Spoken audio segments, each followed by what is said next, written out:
Non si è parlato solo di emofilia, qui a Milano al Congresso EAHAD, che è l'associazione appunto che si occupa di emofilia e di coagulopatie, ma anche di una patologia meno conosciuta ma molto frequente, anzi addirittura la più frequente tra le coagulopatie, che è la malattia di von Willebrand. Noi ne parliamo con Omid Seidizadeh, che ha tenuto un'interessante relazione proprio su questo tema.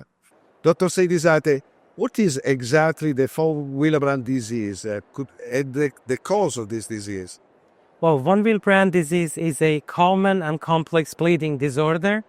It is caused by either the deficiency or the qualitative defect in a protein called von Willebrand factor. This von Willebrand factor is the largest glycoprotein in human body, and if we have the defect in the working property or the amount of protein, this leads to von Willebrand disease. Which action has the von Willebrand factor? Well, von Willebrand factor plays essential role in both primary and secondary hemostasis. In primary hemostasis, von Willebrand factor tries to mediate the interaction of platelet with subendothelium collagen. This happens when we do have a sort of injury. So during the injury situation, exposed collagen binding would lead that von Willebrand factor try to mediate the interaction of platelet with this subendothelium collagen. But also on top of that, since von Willebrand factor is the only carrier of factor 8, if we have low von Willebrand factor, upon that we have also low factor 8, which could create another problem. So we do have this dual deficiency of von Willebrand factor deficiency and factor 8 deficiency, which is similar to hemophilia. So it could be also a cause or make more severe the hemophilia A? Well, those diseases are separate.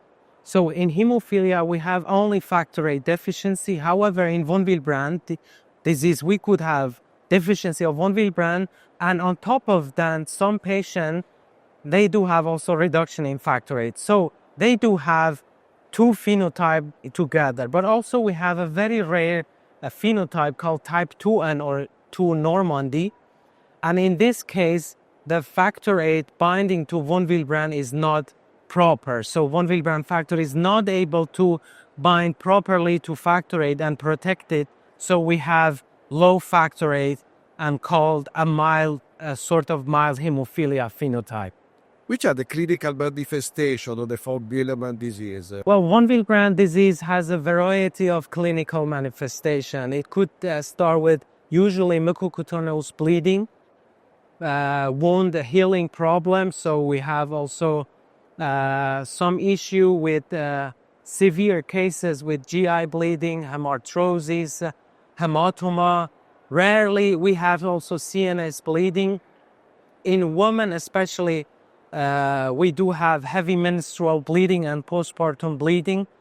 But also on top of that, sometimes we do have soft tissue problem in patients with von Willebrand disease. How common is this disease? Well, this is an important question because for many years we, according to the previous data, we learned that von Willebrand disease is the most common coagulation bleeding disorder because it was estimated to affect about 1 to 1.6% of the population. So it means that in 100 people, we should have 1 cases with von Willebrand disease.